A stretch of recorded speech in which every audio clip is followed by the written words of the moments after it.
On my third day at the hotel, the chef de personnel, who had generally spoken to me in quite a pleasant tone, called me up and said sharply, "Here, you, shave that moustache off at once." Nom de Dieu, who ever heard of a plongeur with a moustache? I began to protest, but he cut me short.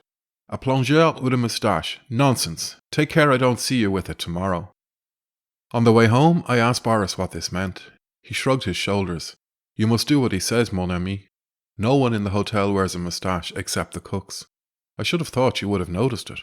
Reason? There is no reason. It is the custom." I saw that it was an etiquette, like not wearing a white tie with a dinner jacket, and shaved off my moustache. Afterwards, I found out the explanation of the custom, which is this. Waiters in good hotels do not wear moustaches, and to show their superiority, they decree that plongeurs shall not wear them neither, and the cooks wear their moustaches to show their contempt for the waiters. This gives some idea of the elaborate caste system existing in a hotel. Our staff, amounting to about 110, had their prestige graded as accurately as that of soldiers, and a cook or waiter was as much above a plongeur as a captain above a private. Highest of all came the manager, who could sack anybody, even the cooks. We never saw the patron, and all we knew of him was that his meals had to be prepared more carefully than that of the customers. All the discipline of the hotel depended on the manager. He was a conscientious man and always on the lookout for slackness, but we were too clever for him. A system of service bells ran through the hotel, and the whole staff used these for signalling to one another. A long ring and a short ring, followed by two more long rings, meant that the manager was coming, and when we heard it, we took care to look busy. Below the manager came the maitre d'hotel. He did not serve at table unless to a lord or someone of that kind, but directed the other waiters and helped with the catering. His tips and his bonus from the champagne companies, it was 2 francs for each cork he returned to them, came to 200 francs a day. He was in a position quite apart from the rest of the staff, and took his meals in a private room, with silver on the table and 2 apprentices in clean white jackets to serve him. A little below the head waiter came the head cook, drawing about 5,000 francs a month. He dined in the kitchen, but at a separate table, and one of the apprentice cooks waited on him. Then came the chef du personnel. He drew only 1,500 francs a month, but he wore a black coat and did no manual work, and he could sack plongeurs and fine waiters. Then came the other cooks, drawing anything between 3,000 and 750 francs a month. Then the waiters, making about 70 francs a day in tips, besides a small retaining fee. Then the laundresses and sewing women. Then the apprentice waiters, who received no tips, but were paid 750 francs a month. Then the plongeurs, also at 750 francs. Then the chambermaids at 500 or 600 francs a month. And lastly, the cafetier at 500 a month. We of the cafeterie were the very dregs of the hotel, despised and tutoied by everyone. There were various others, the office employees called generally couriers, the storekeeper, the cellarman, some porters and pages, the iceman, the bakers, the night watchman, the doorkeeper. Different jobs were done by different races. The office employees and the cooks and sewing women were French. The waiters, Italians and Germans. There is hardly such a thing as a French waiter in Paris. The plongeurs of every race in Europe, besides Arabs and Negroes. French was the lingua franca, even the Italians speaking it to one another. All the departments had their special perquisites. In all Paris hotels it is custom to sell the broken bread to bakers for 8 sous a pound, and the kitchen scraps to pig-keepers for a trifle, and to divide the proceeds of this among the plongeurs. There was much pilfering too. The waiters all stole food. In fact, I seldom saw a waiter trouble to eat the rations provided for him by the hotel. And the cooks did it on a larger scale in the kitchen, and we in the cafeteria swilled illicit tea and coffee.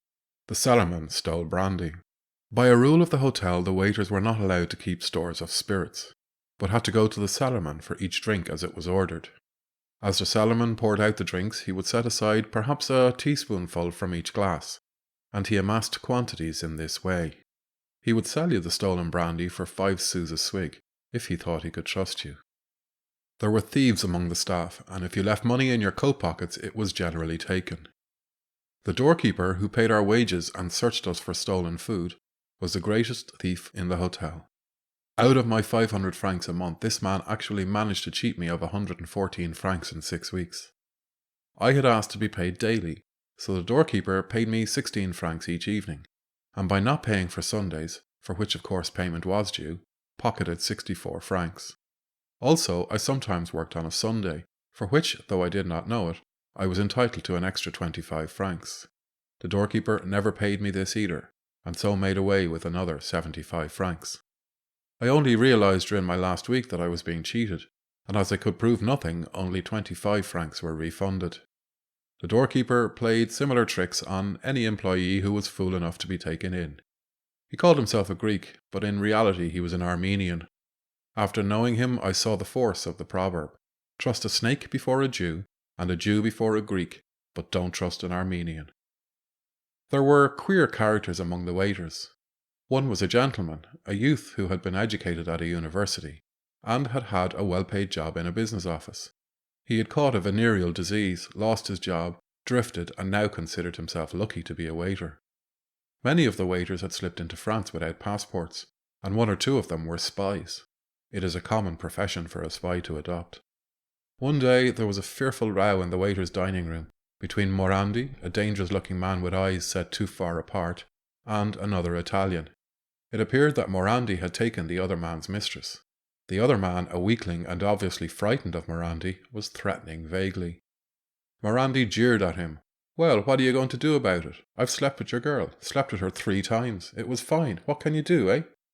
"I can denounce you to the secret police. You are an Italian spy."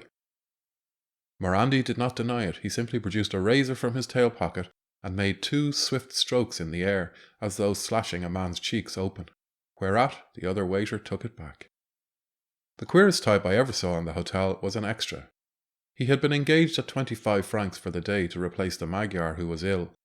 He was a Serbian, a thick-set, nimble fellow of about 25, speaking 6 languages, including English. He seemed to know all about hotel work, and up until midday he worked like a slave. Then, as soon as it had struck 12, he turned sulky, shirked his work, stole wine, and finally crowned all by loafing about openly with a pipe in his mouth. Smoking, of course, was forbidden under severe penalties. The manager himself heard of it and came down to interview the Serbian, fuming with rage. "What the devil do you mean by smoking here?" he cried. "What the devil do you mean by having a face like that?" answered the Serbian calmly. I cannot convey the blasphemy of such a remark. The head cook, if a plongeur had spoken to him like that, would have thrown a saucepan of hot soup in his face. The manager said instantly, "You're sacked," and at 2 o'clock the Serbian was given his 25 francs and duly sacked. Before he went out, Boris asked him in Russian what game he was playing. He said the Serbian answered, "Look here, mon vieux, they've got to pay me a day's wages if I work up to midday, haven't they? That's the law.